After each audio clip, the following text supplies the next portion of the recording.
As for these stages, production and application, for example, you are teaching the students to use the present simple tense.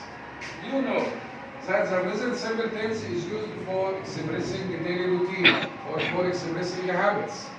You can write down the verbs. Get up, take a bath, take a shower, get dressed, pray, have breakfast, go to school. You can make a sentence like this. I get up at so. After what you do after that, I take a bath. At 6:05, I take a shower.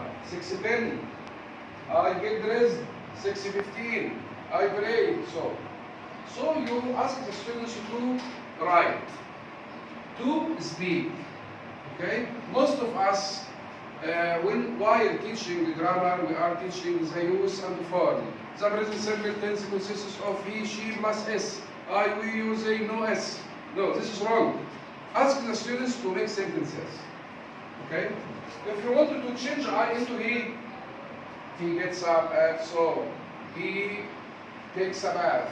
He takes a shower. He has breakfast. He goes to school. Okay? Ask them to write. What about feedback? Feedback, there is something is called feedback or wrap-up. What's meant by feedback? There are the feedback to give correction. To give what? Correction to the students.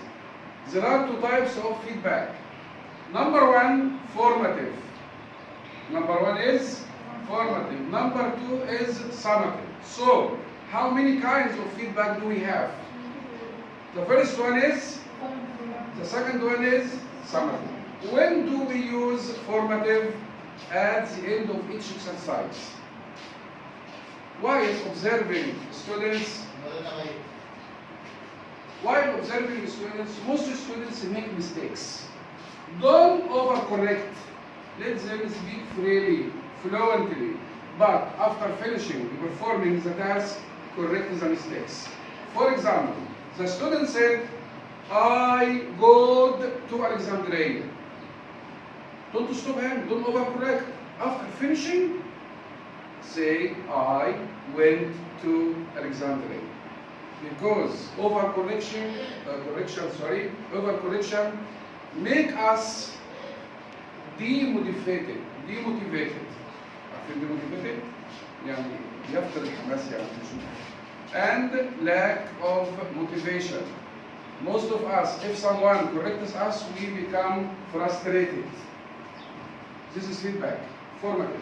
What about summative feedback? Let's go back to the first step. Objectives. We said at the beginning,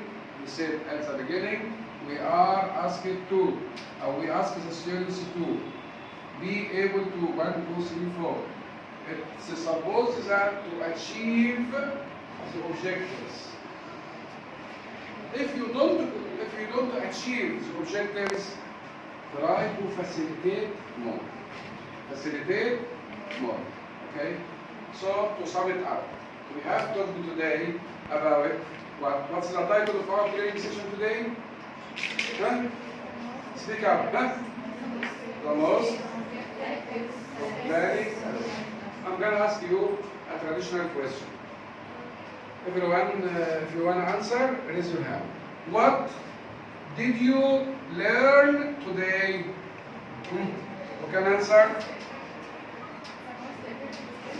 The most effective steps. Well done.